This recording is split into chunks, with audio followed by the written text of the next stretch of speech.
Selamat datang di video pembelajaran Bahasa Indonesia. Bersama kami berdua, aku Afi Palpalini, Aku Zara Aulia Permata, dengan guru mata pelajaran Ibu Santina SPD. Kami dari kelas 12 MIPA 1. Sebelum kalian melamar ke suatu pekerjaan, suatu lembaga, ataupun institusi, pastinya kalian sangat membutuhkan sekali nih yang namanya surat permohonan.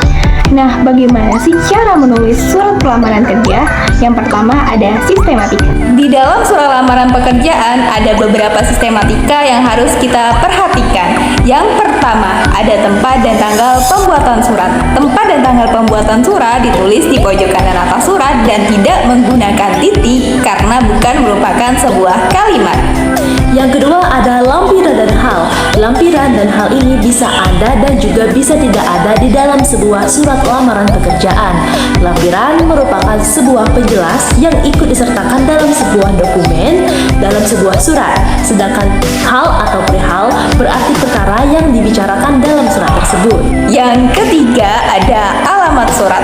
Alamat surat ini ditujukan kepada siapa surat tersebut, apakah kepada lembaga, instansi, ataupun perusahaan, dan tidak menggunakan kata kepada dan tidak lebih dari 3 baris. Yang keempat ada salam pembuka. Nah, di dalam surat lamaran pekerjaan haruslah terdapat salam pembuka. Misal dengan hormat, berdasarkan, dan lain-lain sebagainya. Ini merupakan salah satu contoh sapaan yang formal ya teman-teman. Yang kelima ada alinea pembuka. Alinea pembuka ini menggambarkan diri si pelamar atau biasa yang disebut dengan tesis. Sistematika yang keenam ada isi. Bagian isi ada 3 hal yang biasa disertakan dalam surat lamaran pekerjaan. Yang pertama ada identitas. Kedua, ada maksud dan tujuan dari si pelamar tersebut.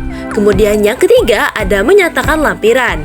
Di bagian identitas ini, biasanya si pelamar menunjukkan biodatanya seperti nama, tempat tanggal lahir, pendidikan terakhir, dan juga alamat. Kemudian yang kedua, maksud dan tujuan si pelamar kepada posisi pekerjaan yang diinginkan kepada sebuah instansi atau lembaga yang ditujunya. Kemudian yang terakhir atau yang ketiga, menyatakan lampiran kelengkapan berkas yang biasanya dibutuhkan untuk melamar posisi pekerjaan tersebut.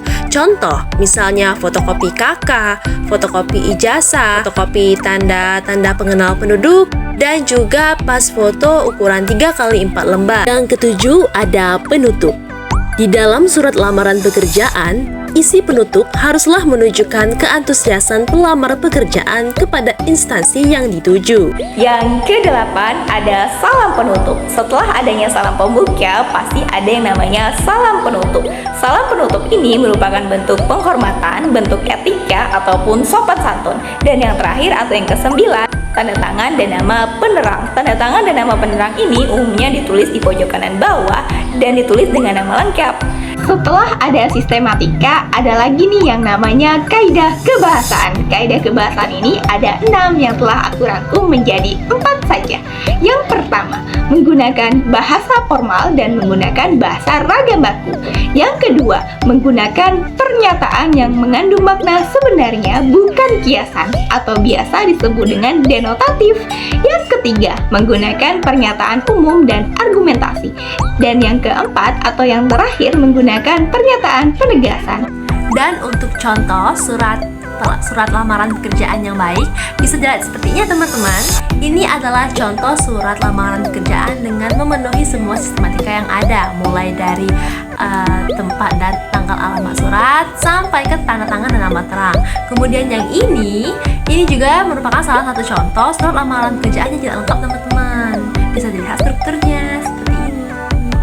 Nah, itu tadi penjelasan mengenai pengertian, sistematika, unsur kebahasaan, dan juga contoh dalam surat lamaran pekerjaan. Saya, Afif Palpalini. Saya Zara Aulia Permata. Sampai jumpa di video selanjutnya. Wassalamualaikum warahmatullahi wabarakatuh.